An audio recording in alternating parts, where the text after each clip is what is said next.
I said last week, disabled parking spaces are there to assist others that truly need the help. Well, I'm starting to think there could be something in the water causing all this mess. Check this out. Can someone help me out with this one, please? Please, I'm begging because I'm losing it. It's driver, I don't understand it. The driver pulled as far forward as they could until basically they hit the curb. This 4Runner gives not one honk at this point. Yes, this would be considered improper parking. And listen to me here. How is the owner of the Nissan in this photo supposed to get out of their car, in or out of it, right? Like, that's what these spots are for. I have so many questions, yet no answers. Time for a driver re-exam, I think.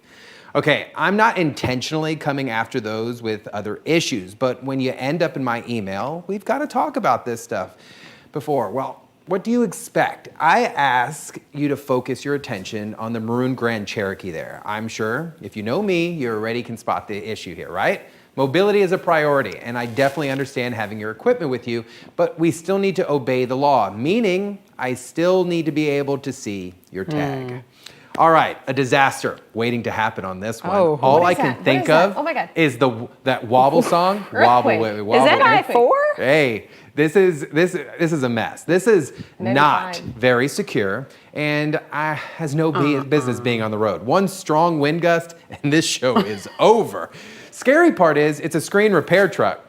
This truck needs its own repairs. Thanks for the submission by our executive 9 a.m. producer, Tara, for this one. All right, keep your passenger pictures or dash camera video coming and send them over to me at clickorlando.com/whatthehonk or an easy email at asktroopersteve@wkmg.com. And my goodness.